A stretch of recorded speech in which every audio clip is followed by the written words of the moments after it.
This is New York City, the Big Apple, one of the control centers of the global economy. It's also the financial capital of the world's largest economy, the United States of America, and is home to more than 8 million New Yorkers that I assume are just walking here. New York City has been one of the most important cities economically for over 100 years now, and still to this day it plays a vital role in keeping the global economy functioning. But how did this all happen? What made New York City so influential, and are its days numbered? To answer those questions and more, we must start with the history. Welcome to the economy of New York City. Now, back when New York wasn't the home of pizza-dragging rats, the area was populated by various Native Americans. And this was the case for a long time, until the Dutch rolled up and established a trading post in the area in 1624, and later renamed their post New Amsterdam. At this point, New York City was not much more than, well, a trading post, but the arrival of the Dutch acted like a catalyst for what was to come. The Dutch effectively established the small growing village as a point of entrance for Europeans wanting to trade various goods, as well as exploit the hell out of the place. And as history has so often shown us, exploiting places can be great for business. Between 1698 and 1771, the population had more than quadrupled to 21,800 people. By 1790, after a brief period as the capital of the USA, it became the largest city in the nation of stars and stripes, and it's remained that way ever since. This rapid growth in New York City's population was down to a multitude of factors. Some, though, like its location along the East Coast, that gives it access to the Atlantic while somewhat shielding it from the ocean at the same time, played a vital role. In fact, back in the day, shipbuilding was a really big industry in New York City. It produced many small vessels necessary to navigate the internal waterways of the ever-expanding USA, as well as the large transatlantic passenger ships that helped fuel a boom in migrants coming from abroad. These migrants were also a source of cheap labor to help build these ships and become part of a growing domestic consumer market. In 1825, with the completion of the Erie Canal, the Atlantic Ocean was now linked to the Great Lakes via New York City. This was another pivotal point for the Big Apple, which solidified its status as a regional powerhouse. In the late 18th and early 19th centuries, New York's banking and finance sectors began to begin. During a 20-year period from 1784 to 1804, commercial banking began in Manhattan, with the Bank of New York opening its doors. It was later joined by the New York Stock Exchange, which has its roots traced back to the 1792 Buttonwood Agreement. And in 1799, the Manhattan Company was established, which is a predecessor institution of today's J.P. Morgan Chase. Now, fast forwarding through the 19th century, New York City really grew into the city we know and love today. It began to manufacture and export all sorts of goods, from furniture to clothing, which helped provide the many jobs needed for a booming population. It was this mixture of finance from its banks, raw materials from its ports, and cheap labor arriving to its shores that made New York City a business hub. Throughout the 20th century, though, New York City's economy experienced a shift away from manufacturing and towards a new age, the information age. This saw financial and professional services grow in importance, while also leading to a brief reduction in the city's population. However, towards the end of the 20th century, New York had weathered the worst of the storm, and since then has often been cited as the financial capital of the world, with its financial sector running supreme, as well as a rapidly growing tech scene. With the economic history summed up, perhaps you're wondering how large and influential is New York City's economy today? Which industries keep the city that never sleeps awake? Now, before we jump into the figures, let's take a moment to define what we mean by New York City. New York City contains 5 boroughs or districts: Manhattan, Brooklyn, Queens, the Bronx, and Staten Island, and is home to approximately 8.4 million people. These 8.4 million New Yorkers actually represent less than half of those living in New York's metropolitan area, which, depending on which source you read, houses somewhere between 18 and 22 million people, similar to the populations of these countries. This is important to note, since New York City's economic data is often confused with that of the whole metro area and of that of New York State. With that said, the following data refers to the 5 boroughs and not the mega concrete jungle.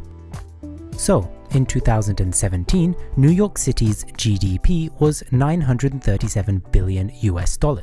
This figure is enormous for a city.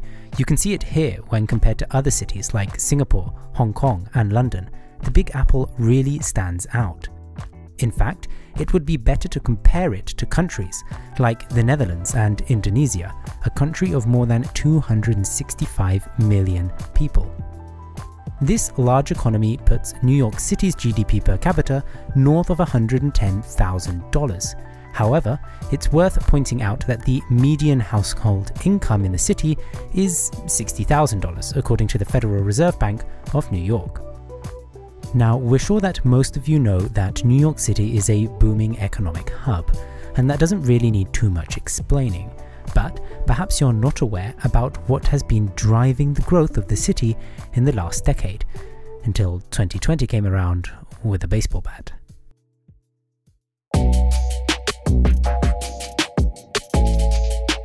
Yes, New York City is known the world over for Wall Street, and rightly so. The city's finance sector is beastly, with the securities industry being extremely important.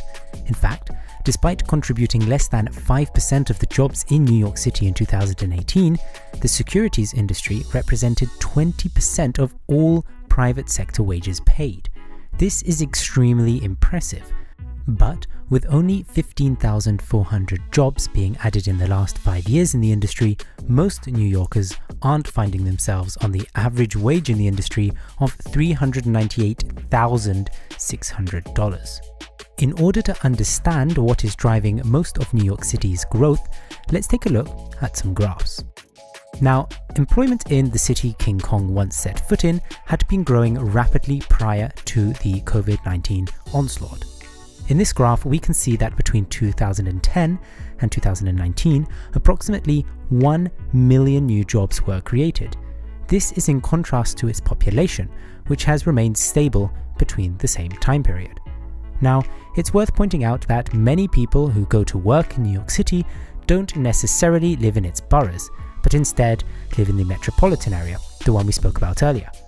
With New York City being known for its financial hub status, which currently ranks first globally ahead of London and Shanghai, you might be inclined to think that this sector is one of the top performing within the city. However, in this graph we can see that although employment in the finance sector has seen impressive growth since a low in 2010, it hasn't surpassed the figure seen in the year 2000.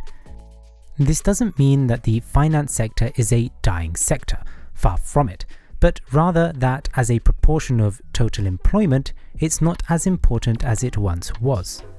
Two areas which have seen stellar growth in the first 2 decades of the 21st century are the leisure and hospitality sector, as well as the education and health sector. These two sectors alone will fall just short of doubling their entire workforce in just 20 years. This is outstanding, since we're not talking about a growing city in an emerging market that's population is still very much rural. Instead, we're talking about a developed economy, which has already experienced most of the benefits from an urbanizing national population. It's also worth adding that the professional and business service sector, which is also considered a high-income sector, has experienced some impressive growth over the last decade, adding more than 200,000 jobs. So, what does all this growth mean going forward? What can we expect from New York City's economy in the coming decades? Will its position as a global center for finance be threatened? In the next 30 to 50 years, a lot is expected to change in the global economy, and as a result, newcomers will emerge to compete alongside the long-established capitals of finance, like New York City. One of the current advantages that will most likely diminish and impact New York City's dominance is the fact that it will no longer be located in the world's largest economy. Although not the defining factor in establishing New York City's dominance, the fact that it is the financial capital of the USA's enormous economy does give it some advantages over its peers. However, in the next 30 to 50 years, we're likely to see China and perhaps even India surpass the USA's nominal GDP figure. Now, this doesn't ensure that Mumbai or Shanghai will suddenly become the most important global financial hub, but it will erode some of the pull factors to New York City. Despite this though, New York City does maintain a list of advantages over the up-and-coming megacities of the future, which include its access to human capital, its current position as a financial hub, its reputation, and its competitive business environment, all of which are elements in which New York City leads the world.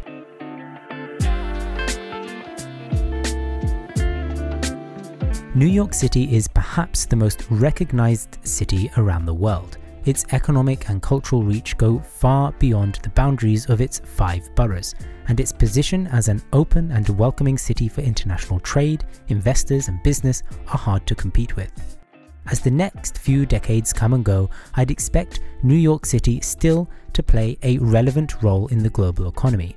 Its own domestic market will most definitely fall in importance, as emerging markets across the world outstrip New York City's growth. But its role as a city that maintains the global financial plumbing will take some doing to replace, especially with its international reputation and the US dollar still being by far the most important currency across the globe. Only time will tell if this city ever does go to sleep. Hi everyone, I hope you enjoyed today's video. Let me know how important you think New York City will be by 2050, and if you're from the Big Apple and didn't find this video entertaining at all, let your anger out in the comments section below. As always, smash that like button, subscribe and share this video with your US friends. Take care, bye.